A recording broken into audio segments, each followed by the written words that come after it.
Esse texto fala sobre Neemias e esse texto fala sobre a reação dele quando ele recebeu a notícia do estado em que Jerusalém estava. Jerusalém tinha sido destruída, os muros derrubados, as casas destruídas. E vieram trazer a notícia para Neemias dizendo: olha, nossa cidade está um caos. E naquele momento a tristeza foi tanta que ele não sabia o que fazer. E ele então começou a chorar, ele se pôs a orar, ele ficou desesperado. Neemias tomou uma decisão difícil, porque ele disse: eu preciso fazer algo pelo meu povo, eu preciso fazer algo por Jerusalém. Você sabia que a Jerusalém destruída simboliza a situação de muitas famílias? Jerusalém destruída hoje significa a situação de muitas vidas, de muitas nações. Neemias representa eu e você, servos de Deus, que quando vê uma situação difícil nos entristecemos. Neemias representa o servo e a serva de Deus, que quando vê a família ruindo, fica triste, mas toma uma postura, uma posição. Engraçado, por pior que seja a situação, sempre tem uma solução. Muitas vezes Deus até permite que a situação fique difícil para ver uma reação nossa, para que a gente possa ter uma postura. A questão toda é que quando a gente se entristece, a gente tem dificuldade de tomar atitudes positivas. Muitos de nós nos entristecemos com tudo que está acontecendo e não temos uma reação positiva, mas a reação de Neemias foi uma reação positiva. E eu queria que a gente aprendesse com Neemias hoje, de que forma quando a notícia é ruim, quando a situação não acontece, de que forma quando as coisas não andam, a gente pode mudar, de que forma a gente pode transformar tristeza em esperança. E eu queria trazer isso hoje para você e para a gente aprender. Quem quer aprender mais, diga amém. Primeira atitude que Neemias fez, Neemias foi para a oração. Oração em primeiro lugar. A primeira atitude de Neemias foi orar. E nós temos aqui no capítulo 1 de Neemias, do versículo 5 até o 11, uma das mais belas orações da Bíblia. Neemias começa dizendo assim: Senhor Deus dos céus, Deus grande e temível, fiel à herança e misericordioso com os que o amam e obedecem os seus mandamentos. E aí ele começa a dizer: Senhor, nós agimos de forma corrupta e vergonhosa contra Ti. Eu confesso a Ti os nossos pecados. Nós, israelitas, temos pecado contra Ti. Não temos obedecido aos Seus mandamentos. Mas lembra, Senhor, quando o Senhor disse a Moisés, o Teu servo, que se a gente fosse infiel, o Senhor nos espalharia para todas as nações da terra. Mas se a gente se voltasse para Ti e obedecesse os Seus mandamentos, o Senhor nos traria de volta. Senhor, eu me arrependo agora. Senhor, dá-nos a graça de ter o povo de volta. E aí, quando ele fez aquela oração, e eu creio que foi uma oração profunda, Neemias era uma pessoa de oração, mas aquela oração foi uma oração muito profunda, muito intensa. Ele tomou uma postura, porque ele era copeiro do rei. Ele tinha, de certa forma, contato direto com o rei. Lembre-se que Neemias era um dos escravos que tinha sido levado para a Babilônia, que tinha sido levado para outro país, porque Israel tinha sido destruída, porque Deus deu chance a Israel, e Israel não quis. E quando o rei Artaxerxes perguntou, naquele momento, quando Neemias se apresentou diante do rei, e o rei percebeu que ele estava triste, disse assim: Neemias, eu estou achando você estranho, você está triste, o que aconteceu? E ele disse: Senhor, primeira coisa que Neemias fez, ele orou a Deus dos céus antes de fazer alguma coisa diante do rei da terra. O rei dos céus é que abre o coração do rei da terra. Quem entende isso? Diga amém. Neemias orou ao rei dos céus, e quando ele chegou diante do rei da terra, o coração daquele rei já estava, de certa forma, trabalhado pelo Senhor. Aqui nós temos um princípio: antes de fazer qualquer coisa, por mais simples que seja, tome um tempo em oração primeiro. Antes de você enfrentar de frente o problema, busque a direção do Deus dos céus. Antes de você tomar qualquer atitude, busque a direção do Altíssimo, porque é a oração que traz o poder para alcançar o impossível. Quando você ora, Deus se levanta. Quantos creem nisso? Digam amém. Então, em primeiro lugar, o que a gente aprende com Neemias? A oração vem sempre em primeiro. Segundo lugar, a gente tem que aprender a bater nas portas certas. Quando Neemias orou, ele entendeu que a única pessoa que podia ajudar ele e ajudar o povo dele era o rei. Porque ele era um rei poderoso. Na época, quase que toda aquela região estava sob o domínio do reinado de Artaxerxes. E aí, Artaxerxes estava no trono, junto com a rainha, e Neemias chegou para servir ele, porque Neemias era copeiro, sim ou não? E o rei percebeu que ele estava triste, e falou: Neemias, estou notando ser triste. Era a deixa, gente. A deixa que ele precisava. Quando o rei falou isso, ele falou: realmente, Senhor, estou triste. Sabe por quê? Porque a minha terra está destruída. Vieram trazer uma notícia para mim, diz que Jerusalém está derribada, os muros derribados, e os meus parentes, aquela terra que eu amo, está numa situação tão difícil. E aí ele aproveitou a deixa do rei e pediu ao rei, falei: deixa eu ir lá, rei, deixa eu dar uma chegada lá para ver como é que está a situação. E a Bíblia diz que o rei deixou. E mais, o rei não apenas permitiu, mas ele deu todo o material para a construção da cidade. O rei não somente permitiu, como patrocinou a reconstrução de Jerusalém. Neemias ia precisar de apoiadores. Neemias aproveitou que o coração do rei estava aberto e pediu cartas. Ele pediu uma carta para o guarda da floresta real para fornecer madeira para a construção da cidade. Ele também levou consigo uma escolta de soldados e cavaleiros para fazer a segurança da viagem. E com essas cartas, onde Neemias passava, ele tinha portas abertas. Não foi Jesus que disse que se você pedir, as portas se abrirão? Se você bater, as portas vão se abrir? Quem está entendendo isso? Diga amém. Irmãos, a gente precisa parar de ficar lamentando e aprender a bater nas portas que estão diante de nós. Tem gente que, quando a situação fica difícil, ele até toma uma atitude de orar, mas ele não toma uma postura de entender que o milagre é provocado. Você tem que bater nas portas certas. Você tem que fazer alguma coisa. Existem portas esperando para ser abertas, bastando apenas uma iniciativa. Eu vejo muita gente reclamando que não tem emprego, mas não se esforça o suficiente. Não aceita um serviço que considera inferior. Eu viajo por esse mundão afora e vejo brasileiro em tudo quanto é lugar, em tudo quanto é país. Brasileiro em Portugal, brasileiro na Inglaterra, brasileiro na Espanha, brasileiro nos Estados Unidos. Mas sabe qual é a característica principal do brasileiro quando vai morar fora? Ele aceita qualquer serviço. Ele trabalha em qualquer serviço. Muitas vezes trabalha 14 horas, 15 horas, 16 horas por dia. Mas aqui não. É impressionante. A gente está disposto a ralar num país que a gente não conhece, num país que a língua é diferente, mas a gente não está disposto a ralar no nosso país. Que coisa impressionante. Eu estava dizendo hoje pela manhã, lá no meu prédio, eu moro num condomínio que tem 192 apartamentos, quer dizer, quase 200 apartamentos. Tem um rapaz que foi até o condomínio, né, e ele pediu para poder lavar os carros do condomínio. E aí, nós, como condôminos, aceitamos. Cedemos um espaço para ele lá na garagem, né? Ele paga uma taxa mínima de água, mas para a gente foi bom. Por quê? Porque não precisa levar o carro para lavar fora, ele está dentro do condomínio. E ele começou a lavar os carros do condomínio. Ele trabalha de domingo a domingo. Muitas vezes ele chega cedinho e sai de tarde, porque imagina, no condomínio de 200 apartamentos, lá no mínimo 2 carros por apartamento, então 400 carros ou 500 carros.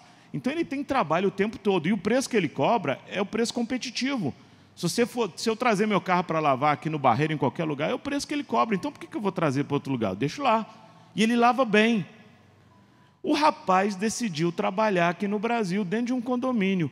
Ele lava carro o dia inteiro. Quando ele começou a trabalhar no nosso condomínio, ele vinha de bicicleta, hoje ele já tem carro. E outra coisa, o negócio foi melhorando tanto que ele não deu conta sozinho, ele já trouxe alguém para trabalhar com ele. Então ele já deu emprego para outra pessoa. Eu estou dizendo casos aqui no Brasil de gente que fala: vou pegar o que aparecer, vou fazer o que aparecer, e tem dinheiro. O menino agora está com grana, mas tem gente que faz isso lá fora, mas não faz isso aqui. Você sabia que quando você pede a Deus para abrir uma porta, nem sempre Ele vai abrir aquela porta que você quer? Primeiro tem que ser aberto outras portas para que você tenha acesso a outras. Exemplo, se eu for querer entrar no quarto da minha casa, primeiro eu tenho que entrar pela porta da sala. Se não abrir a porta da sala, eu não tenho acesso à porta do quarto. Quem está entendendo? Diga amém. Quando você pede a Deus para abrir a porta do quarto, Ele vai abrindo outras portas antes. Mas tem gente que não entende isso. Ele quer direto lá no quarto. Não é assim que funciona. Deus abre algumas portas para você ter acesso a outras portas. Cada pessoa que você conhece é uma porta aberta ou fechada. Tem gente que está fechando portas. Uma vez eu aprendi isso, depois de uma porta sempre vai haver outras. Isso é verdade, gente. A gente precisa aprender a entrar em portas. Tem gente que tem dificuldade de entender isso. Existem pessoas, irmãos, que estão ralando na vida porque perderam a oportunidade de portas que estavam para ser abertas, mas ele não entendeu. Nós temos que pedir a Deus sabedoria para a gente entender as portas que Deus abre. Se Deus abriu uma porta menor, entra nela. Aquela porta pode ser uma passagem para você ter acesso a outras portas. Quem está entendendo isso? Diga amém. Cada um de nós precisamos tomar uma postura. Cada um de nós temos que ter... Eu contei aqui na quarta-feira, e eu me lembro quando eu trabalhava na Câmara Distrital, lá no Distrito Federal, isso há uns 25 anos atrás, quando começou essa história de computador. Hoje em dia, né, criança já nasce mexendo nesse negócio. Eu me lembro que eu trabalhava no gabinete e eles decidiram informatizar os gabinetes. Colocaram um computador em cada gabinete. E ninguém no nosso gabinete sabia mexer com computador. Ninguém, absolutamente ninguém. E aí, quando o computador chegou, o deputado, que era onde nós trabalhávamos, falou assim, tem alguém aqui que sabe mexer com computador? Porque nós vamos ter que contratar um funcionário, se a gente não tiver ninguém aqui, para mexer no computador. E eu fui descobrir que o salário do funcionário era maior do que o que eu ganhava. Eu não sou bobo nem nada. Quando eu vi aquele computador, ele perguntou, alguém aqui sabe mexer no computador? Eu falei, eu. Você pergunta, sabia? Mas eu sabia que ninguém sabia, gente. Na terra de cego, quem tem um olho é rei. O que eu fiz? No outro dia, eu tinha certeza que eles iam mandar eu ligar o computador, fazer alguma coisa, mas eu tinha amigos que sabiam. E eu fui para a casa de um amigo meu, depois do serviço, falei, cara, me ensina pelo menos ligar, mexer, desligar e imprimir alguma coisa. Amanhã eu tenho que ligar esse computador, eu tenho que digitar alguma coisa, tenho que imprimir alguma coisa, me ajuda. E o cara, ele ficou comigo de 6 da tarde até tipo 1h da manhã me ensinando. Quando chegou no outro dia, meu irmão, eu sentei na cadeira daquele computador, você imagina, liguei o computador, só de eu ligar o computador, eu já era o rei da região ali. Liguei o computador, aí começou aquele barulhinho do computador sendo ligado, era na época do DOS, não sei o quê, tarará. Aí, de repente, eu virei e falei assim, senhor deputado, você quer que faça alguma carta, alguma coisa? Ele me ensinou, eu aprendi. Aí fiz uma carta lá, imprimi. Gente, quando eu imprimi, então, quase faltou o povo bater palma para mim. Foi um negócio impressionante. E Deus é tão bom porque eu precisava aprender mais, sim ou não? Mas eles achavam que eu sabia. Mas Deus é tão bom porque descobriram lá na Câmara que quase ninguém sabia mexer com o computador. E a Câmara decidiu dar um curso gratuito para os servidores que iam mexer com o computador. Quem é que ganhou um curso enquanto trabalhava? Daniel. Metade do dia eu estava fazendo um curso que a Câmara pagou para poder mexer no computador. Irmãos, já pensou se eu não visse aquilo como uma porta aberta? Tinha passado batido. Tem gente que muitas vezes deixa passar batido cada oportunidade, sim ou não? Não deixe passar batido as oportunidades. Oportunidade não vem escrita assim, sou oportunidade, não. A gente precisa aprender a entrar pelas portas. Depois que eu entrei por essa porta, eu me tornei chefe de gabinete. Olha só. Uma porta foi abrindo outra, que foi abrindo outra. É assim que a gente tem que fazer, nós temos que estar aprendendo. Quando Neemias percebeu que o rei era a porta, ele foi até na porta do rei e bateu. Mas antes dele chegar no rei, ele foi ao rei dos reis, que amoleceu o coração do rei. Ei, entenda, Deus quer abrir portas para você, mas você não vai entrar pela porta se você não bater. Quem está entendendo? Diga amém. Terceira coisa, Neemias, além de orar e entrar pela porta certa e bater na porta certa, ele foi até Jerusalém, porque o rei ele foi para Jerusalém com escolta, com segurança, com dinheiro do rei, com carta do rei. Olha aí que coisa, já era um grande milagre, não é não? Mas ele não sabia o que ele ia encontrar em Jerusalém. Então, quando ele chegou em Jerusalém, ele não falou nada com ninguém, ele primeiro avaliou a situação. Tem gente que é bocudo. Antes mesmo da coisa acontecer, sai falando para todo mundo. Você não sabe que você vai enfrentar a oposição de graça se você sair declarando para todo mundo o que não está pronto ainda? Primeiro, Neemias avaliou a situação. A Bíblia diz, eu não declarei a ninguém o que o meu Deus me pusera no coração para fazer. Primeiro ele chegou, olhou tudo, levantou as informações necessárias. E só depois disso, Neemias se expôs, chamou o povo, disse, gente, nós vamos reconstruir a cidade, eu preciso do apoio de vocês estão comigo? E o povo disse, Neemias, nós estamos com você. Quando o povo ouviu a proposta, todos se admiraram. E a Bíblia diz assim, e fortaleceram as mãos para a obra. Neemias, ele chegou triste na cidade, ele avaliou a situação, ele não desanimou, chamou o povo para trabalhar. Mas muitos de nós, antes mesmo de avaliar a situação, a gente já está contando todo mundo sonhos e planos e projetos. A gente vai enfrentar oposição, gente. A gente tem que saber esperar o momento certo para tomar qualquer atitude. Você sabia que muita gente erra por precipitação? Como assim? Gente que entra em lutas que não está preparado para enfrentar. Gente que compra as coisas que não tem condição de pagar. É precipitação. Nós precisamos aprender a andar. Para você subir um prédio de 200 andares, você tem que andar por andar. Se você quiser subir a escada para a galeria da igreja, você tem que subir degrau por degrau. Tem gente que quer chegar lá em cima de uma vez. Meu irmão, aprenda a subir. Nós precisamos viver sem precipitação. A gente precisa se preparar. A Bíblia fala assim, se você for construir uma torre, primeiro você tem que sentar para calcular o custo para ver se você vai conseguir terminar. Porque senão as pessoas vão passar e vão dizer, olha o cara lá, ó, tentando dar um passo maior do que tinha. Tem gente que fala assim, Deus me dá um carro. Aí o cara diz assim, eu sou dizimista e ofertante, Deus é comigo, e ele vai lá e compra um Mercedes-Benz e paga em 300 prestações, e aí não tem dinheiro para pagar a prestação do mês, não tem nem dinheiro para pôr gasolina no Mercedes. Você não acha que foi precipitado? Por que não começa com um carro simples? Se não tem condição, anda de Uber, anda de ônibus. Vai chegar a hora certa de você ter. A gente precisa andar passo a passo, a gente precisa reconhecer nossas limitações, e mesmo assim ter fé suficiente. Cada um de nós precisamos entender. Tire um tempo para refletir, planeje. No início do ano nós falamos, esse vai ser o melhor ano da minha vida. Quem disse isso aqui? Quem disse isso aqui? Eu pergunto, você mudou alguma coisa? Ou você está tentando um ano melhor fazendo as mesmas coisas? Porque se você está tentando um ano melhor fazendo as mesmas coisas, eu quero dizer, o ano vai ser a mesma coisa para você. A gente só tem coisas diferentes se a gente muda a nossa atitude. Por exemplo, eu quero uma família melhor. Quando eu mudo, a família muda. Se eu não mudo, como é que eu espero mudança dos outros? Deus pode até ser misericordioso e mudar alguém, mas a mudança tem que começar em mim. Se eu quero um ano melhor, eu tenho que buscar mudança primeiro em mim. Se eu quero um país melhor, eu tenho que buscar mudança primeiro em mim. Eu vou orar mais pela nação. Eu pergunto, você tem avaliado a situação?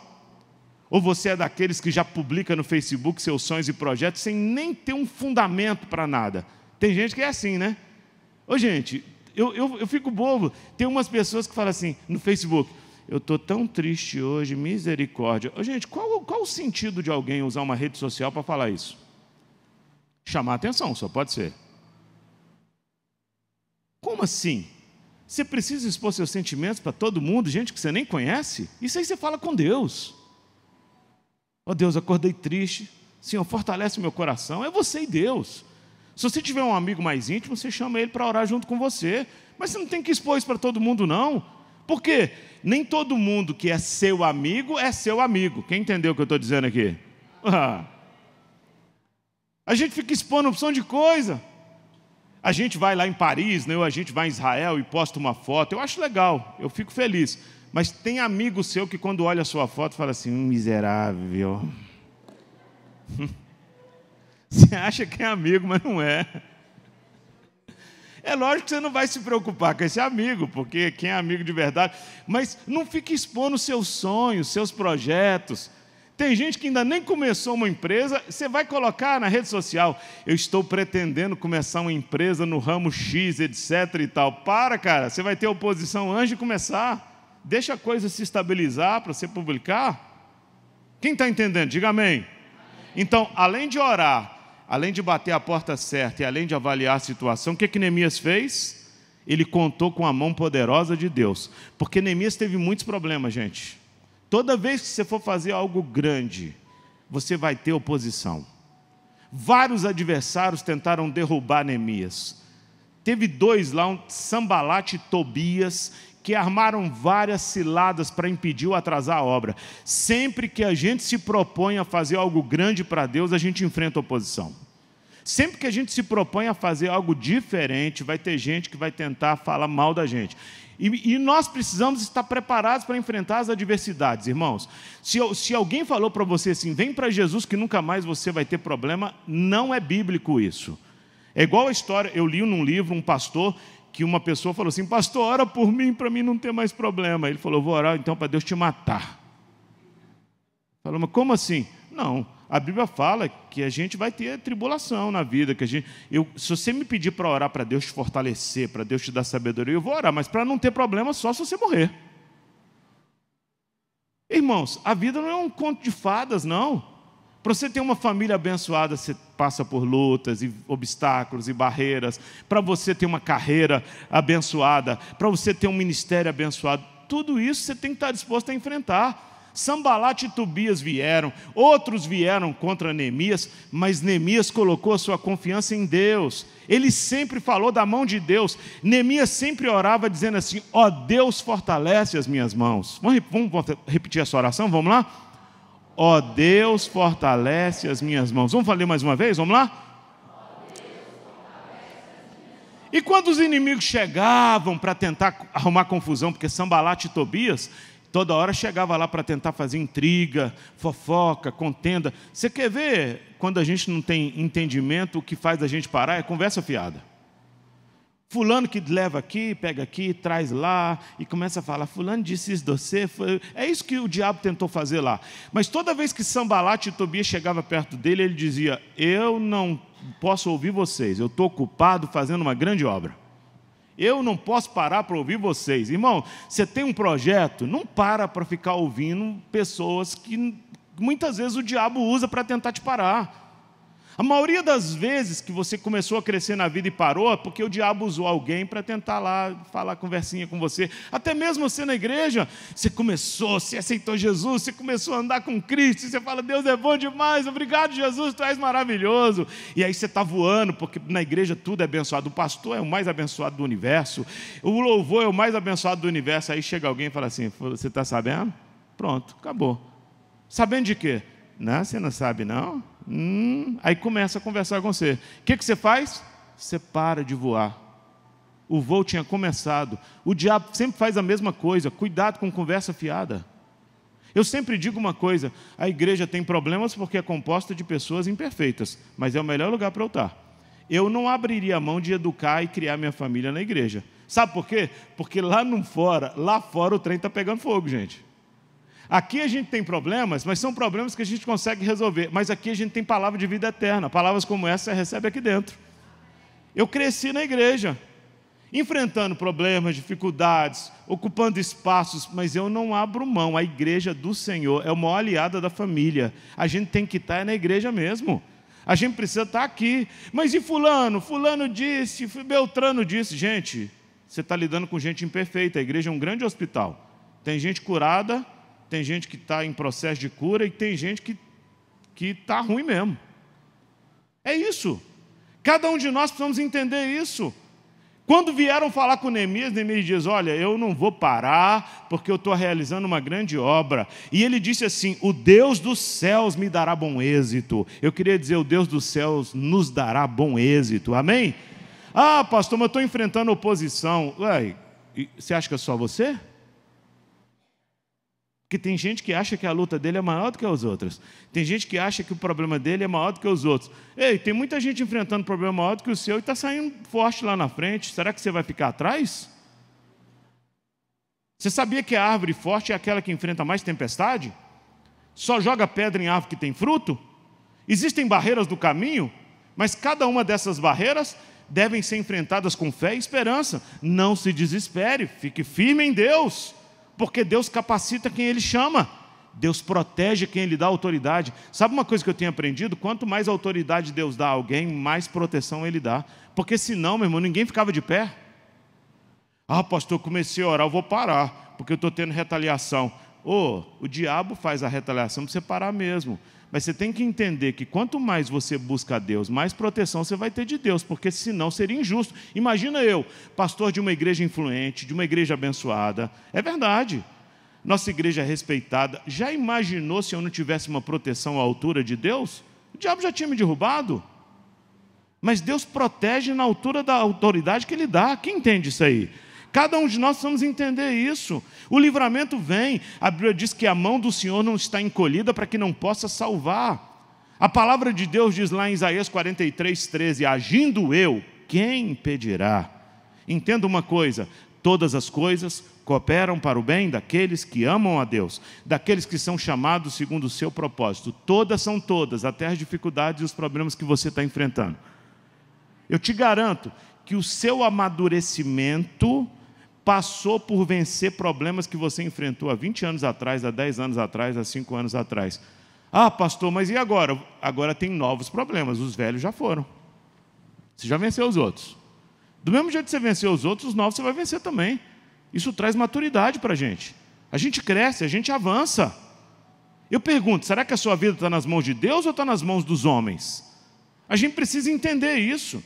Neemias conseguiu vencer a tristeza e transformou o desespero do povo em esperança. Ele foi usado por Deus para restaurar a cidade de Jerusalém e com muita alegria aquele povo louvou a Deus.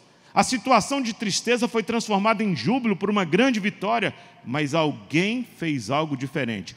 Alguém, quando recebeu uma notícia ruim, tomou uma atitude diferente. Esse alguém tem que ser você.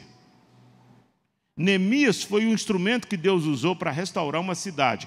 Quando ele recebeu a notícia ruim, ele tomou 3 atitudes que, se você tomar também, você vai transformar a tristeza em esperança. Primeira coisa, ele foi buscar o Deus dos céus. Segunda coisa, ele foi bater nas portas certas. Terceira coisa, em vez de abrir o bocão, ele foi primeiro avaliar a situação. Cuidado com a sua boca, gente. A gente fala demais muitas vezes. Toma cuidado.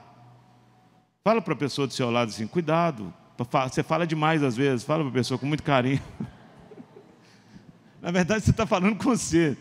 Não tem esse negócio, às vezes a gente fala demais. Eu já cometi esse erro de falar antecipadamente coisas que eu não devia falar. E aí a gente acaba chamando luta antes do tempo e a gente não está muito preparado para enfrentar ainda. A gente tem que publicar quando a gente estiver mais forte. Fala, agora pode vir. Vem que eu estou forte. O Senhor é comigo. E a quarta coisa é que Neemias não confiou no seu braço, ele confiou no braço de Deus. Ele confiou na mão de Deus. E a gente precisa entender isso. Assim como o motorista que está dirigindo numa estrada à noite, eu não sei se você já dirigiu, quando vem um carro contrário e aquele farol bate no seu olho, você não pode ficar fitando aquele farol, não. Você tem que continuar firme na estrada, porque senão você perde a direção do carro. A gente tem que aprender também a direcionar os nossos olhos para o Deus da esperança. Se a gente ficar olhando o problema, a gente fica limitado, a gente não consegue vencer. Mesmo que tudo pareça difícil, continue esperando contra a esperança. Continue crendo, porque maior é o que está em nós do que o que está no mundo. O nosso Deus, o Deus a quem a gente serve, quer usar a gente como usou Neemias. Deus usou Neemias para uma grande obra. Jerusalém foi reconstruída. Eu queria dizer que Deus quer te usar também para uma grande obra. Você é o Neemias que Deus quer usar. Agora depende da sua situação e da sua atitude diante das notícias ruins. Notícia ruim a gente recebe sempre. Aliás, notícia ruim é que dá ibope, não é não? Mas e daí? O que você vai fazer diante das notícias ruins? Você vai tomar postura de oração, você vai entrar pelas portas. Queria dizer uma coisa a você, meu irmão, se você está disposto a trabalhar, a porta que Deus abrir, entra nela. Aquela pode ser uma porta intermediária para outra que Deus vai fazer. Ninguém começa com um cargo de chefe. Não. A gente começa devagarzinho. Qual foi o meu primeiro emprego? Office boy. Fui office boy. Office boy que levava coisa dentro. Leva isso aqui para lá, leva isso aqui para cá. Mas eu fiz com alegria. Daqui a pouco Deus abriu uma outra porta. Cada um de nós precisamos entender isso. Ah, pastor, você é pastor porque Deus te chamou para ser pastor e você já nasceu pastor? Não, meu irmão, eu fiz tudo na igreja. Tudo que você pensar. Eu só quis servir a Deus, nem ser pastor eu queria. Servir a Deus. Se precisasse de mim, estava eu lá. Quando eu quis entrar no grupo de louvor da igreja, eu tive que conquistar o pessoal do louvor. Porque tem gente que fala, filho de pastor já pode entrar direto, que nada, filho de pastor é mais perseguido que os outros. Sério. A gente enfrenta mais oposição, porque todo mundo quer que o filho do pastor seja diferenciado. É anjo que desceu do céu, e não é a gente. E eu me lembro que quando eu quis participar do louvor, eu comecei tipo assim, eu falei, se eu não conquistar o coração do pessoal, eu não vou. Eu aprendi a tocar, e eu comecei a vir nos ensaios, aí eu aprendi a soldar cabo, eu aprendi, quando eles estavam arrumando ali, eu guardava os instrumentos, etc. Deus foi me abençoando, eu fui fazendo aquilo. Daqui a pouco surgiu uma oportunidade, eu toquei num dia, Deus usou, Deus abençoou, daqui a pouco eu estava no louvor da igreja. As coisas acontecem assim, degrau por degrau. Ah, pastor, e hoje? Hoje eu sou pastor dessa igreja, mas tem 22 anos que a gente tem subido degrau por degrau, sem desanimar, com fé, esperança e amor.